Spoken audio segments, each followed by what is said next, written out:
प्राचीन समय की बात है। एक समुद्र के किनारे एक गुरु अपना आश्रम बनाकर रहा करते थे। हजारों शिष्य उनसे ज्ञान ग्रहण करने के लिए दूर दूर से उनके पास आकर रहते थे। गुरु का ज्ञान देने का तरीका भी बहुत ही अनूठा था। शुरुआत में वो अपने शिष्यों को उपदेशों के माध्यम से ज्ञान देते थे। उसके बाद वो अपने शिष्यों को उस ज्ञान का अनुसरण करने के लिए कहते थे, उस ज्ञान को अपने व्यावहारिक जीवन में उतारने को कहते थे। एक बार उस आश्रम में एक सम्राट अपने बेटे को लेकर पहुंचा। उस सम्राट ने उस गुरु से प्रार्थना की और कहा कि आप मेरे बेटे को अपने आश्रम में रहने दें और अपने तरीके से उसे ज्ञान दें।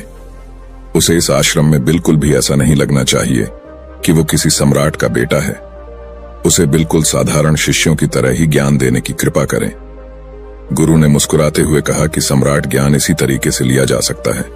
अगर तुम अपने आप को दूसरों से महान समझोगे तो तुम ज्ञान ग्रहण नहीं कर पाओगे। अगर तुम्हें ज्ञान ग्रहण करना है तो तुम्हें दूसरों की तरह अपने आप को साधारण समझना होगा। यही ज्ञान ग्रहण करने की सबसे पहली सीढ़ी होती है। तुम निश्चिंत रहो, आज से तुम्हारे बेटे की जिम्मेदारी मेरे कंधों पर है। यह कहकर गुरु सम्राट के बेटे को अपने साथ लेकर समुद्र के किनारे टहलने के लिए निकल गए। आश्रम के बाकी सभी बच्चे उस सम्राट को देख रहे थे। सम्राट अपने बेटे को अपने रथ पर बिठाकर लाया था, जिससे सभी बच्चे समझ गए थे कि यह बच्चा सम्राट का बेटा है। इसी वजह से आश्रम के सभी बच्चे सम्राट के बेटे की तरफ आकर्षित हो गए थे। जब गुरु सम्राट के बेटे को लेकर समुद्र पर टहल रहे थे तो सम्राट का बेटा अचानक फूट फूट कर रोने लगा, क्योंकि अभी वो सिर्फ 12 वर्ष का था और 12 वर्ष की आयु में उसके पिता उसे अपने से दूर करके चले गए थे। ये सदमा वो बच्चा सहन नहीं कर पा रहा था। वो नहीं समझ पा रहा था कि उसके पिता उसकी भलाई के लिए उसे उस गुरु के पास करके गए हैं। उसे रोते हुए देखकर गुरु ने कहा कि बेटा, मैं तुम्हें चुप नहीं करूंगा। हो सकता है कि आज मैं तुम्हारे आंसू पोंछ दूं, लेकिन कल तुम फिर अपने आप को अकेला पाओगे। याद रखना, जीवन में इंसान अकेला आता है और अकेला ही जाता है। जितनी जल्दी जो इंसान इस बात को समझ लेता है, वो उतनी जल्दी आत्मज्ञान के रास्ते पर निकल जाता है। गुरु ने अपनी बात आगे बढ़ाते हुए कहा कि जो इंसान अकेला रहना सीख लेता है वही खुद से प्यार कर पाता है, और जो खुद से प्यार करना जानता है वो किसी के भी जाने का अफसोस नहीं करता, क्योंकि वो खुद से ही प्यार करता है। धीरे धीरे तुम आश्रम के माहौल में ढल जाओगे। शुरुआत में तुम्हें समस्या आ सकती है, लेकिन कुछ दिनों के बाद तुम इसे आत्मसात कर लोगे। उसके बाद तुम्हें यही जगह बहुत अच्छी लगने लगेंगी। ये जगह तुम्हें अपने महल जैसी लगने लगेंगी। संध्या हो चली थी। समुद्र के दूसरे छोर पर सूरज छिपने लगा था और अपनी लालिमा पूरे आसमान में बिखेर रहा था। बहुत ही सुंदर दृश्य था और गुरु शिष्य को अपने साथ लेकर आश्रम में वापस लौट आए। उस शिष्य को भी सांत्वना मिली, क्योंकि गुरु की आंखों में एक अभूतपूर्व शांति झलक रही थी। और जब हम किसी एकांतवासी गुरु की आंखों में वो शांति देख लेते हैं तो हमारे हृदय से भी सारा भार हट जाता है। मन एकदम निर्मल हो जाता है। जब सम्राट का बेटा रात्रि का भोजन करने के लिए भोजन कक्ष में पहुंचा तो आसपास के सभी शिष्य उसके पास आने लगे। उन सभी को पता था कि यह सम्राट का बेटा है और अगर हम इससे दोस्ती कर लेते हैं तो उससे हमारा बहुत फायदा होने वाला है। यही सोचकर आश्रम के ज्यादातर शिष्यों ने उसे घेर लिया था। बस कुछ बच्चे जो अकेले रहने का महत्व समझते थे, जो दिखावे में विश्वास नहीं करते थे, वो उस सम्राट के बेटे के पास जाने की बजाय अपना पूरा ध्यान खाने पर लगा रहे थे और एकांत में बैठकर अपना भोजन कर रहे थे। कुछ दिनों के बाद सम्राट के बेटे की आश्रम के ज्यादातर बच्चों के साथ दोस्ती हो गई। अब वो आश्रम में उन बच्चों के साथ घूमता, उन्हीं के साथ अपना ज्यादातर समय बिताता। आखिरकार वह सम्राट का बेटा था, सुख सुविधाओं में पला हुआ था। आसपास बहुत से दास और दासियां होते थे। आसपास अपने मित्रों से घिरे होना, वही दिनचर्या उसने इस आश्रम में भी अपना ली थी। ऐसा नहीं था कि गुरु को यह सब पता नहीं था, पर गुरु उसे अलग तरीके से ध्यान देना चाहते थे। बच्चों को ज्ञान आप उपदेश देकर नहीं दे सकते, उन्हें साक्षात्कार कराना होता है। उसके बाद उन्हें वो बात समझ आती है जो आप समझाना चाहते हैं।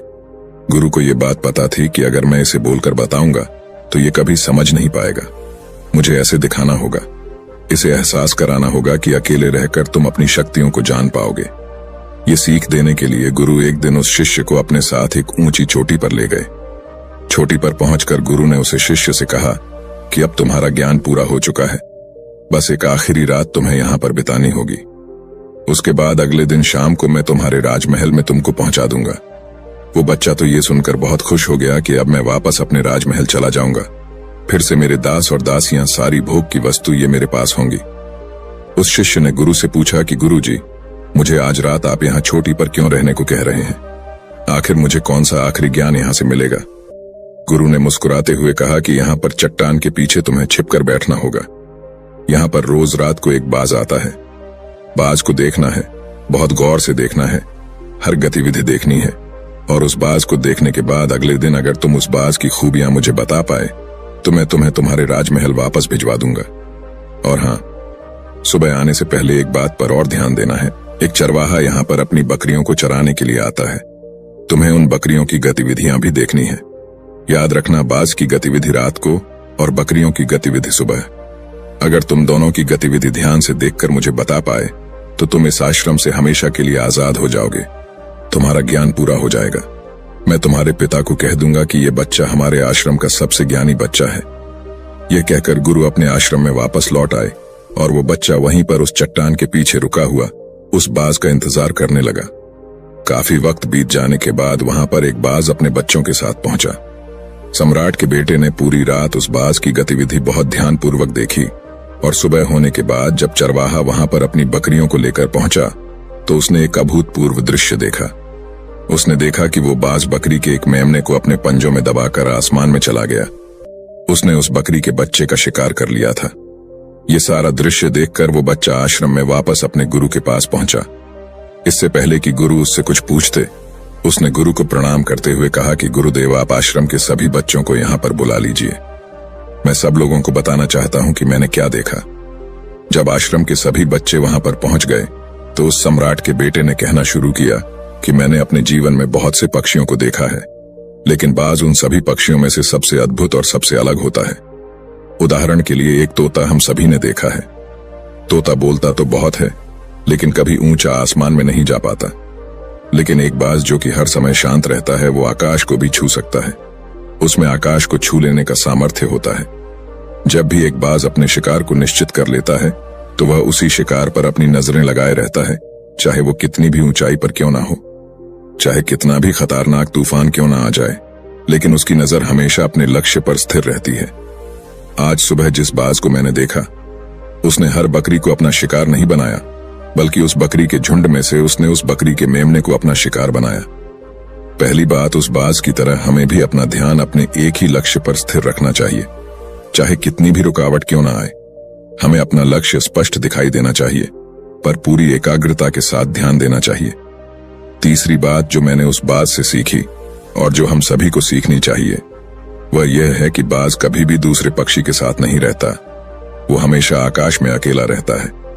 इससे हमें यह सीख लेनी चाहिए कि हमें कभी भी छोटी सोच वाले लोगों के साथ नहीं रहना चाहिए।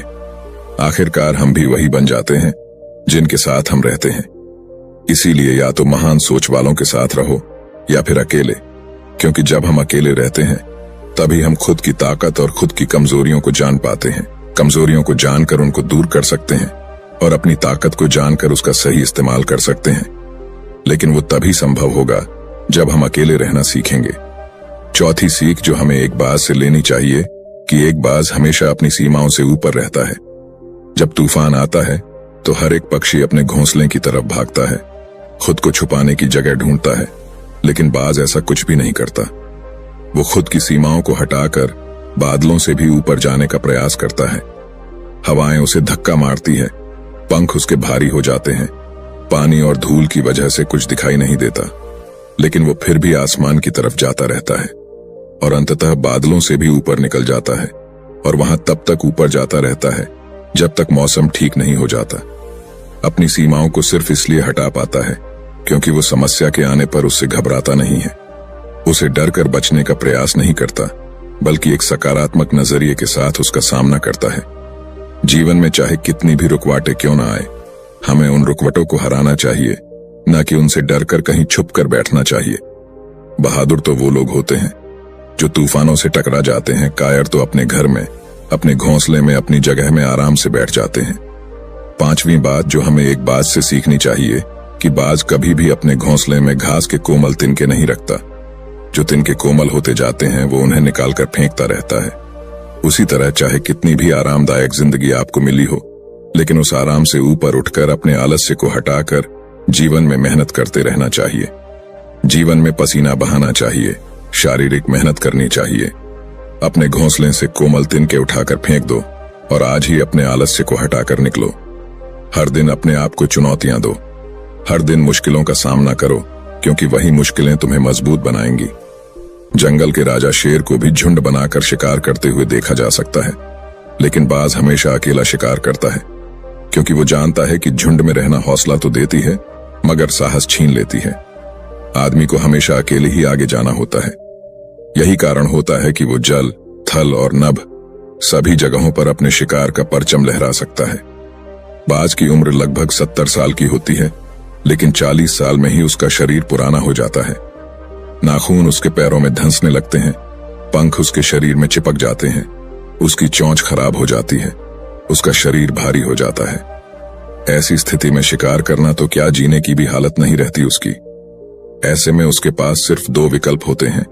पहला, या तो वह खुद की इस अवस्था को स्वीकार कर लें और भूखा प्यासा मर जाए, किसी दूसरे जानवर का शिकार बन जाए, और दूसरा विकल्प यह होता है कि वो 6 महीने एक बहुत ही दर्दनाक प्रक्रिया से गुजरे और खुद को फिर से पहले जैसा मजबूत बना लें। लेकिन बाज दूसरा विकल्प चुनता है। इसके लिए वो खुद को एक बहुत ही ऊंचे चोटी पर ले जाता है, जहां वह पहले अपने सारे पंख खींच खींच कर निकालता है और फिर चट्टान पर पैर मार मार कर अपने पंजे को तर देता है।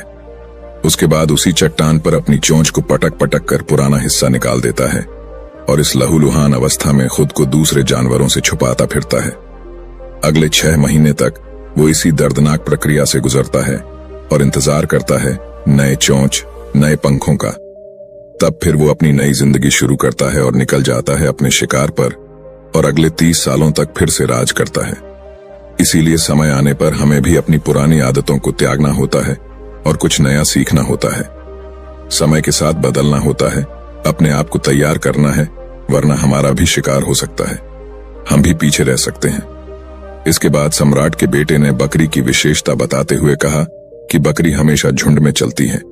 उन्हें झुंड में एक साथ चलने से हिम्मत मिलती है, लेकिन जैसे ही उन पर शिकार होता है, वैसे ही वो बकरियां तितर बितर हो जाती।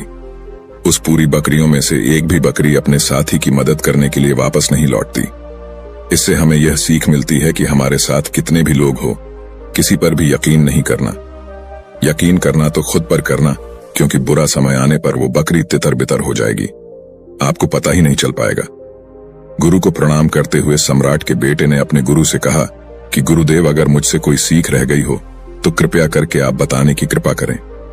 गुरु ने सभी बच्चों को संबोधित करते हुए कहा कि ये सभी बातें जो अभी इस बच्चे ने बताई हैं, सब सही है, लेकिन ये सारी खूबियां आप लोगों में तभी पैदा हो पाएगी जब आप अकेले रहने का अभ्यास करेंगे।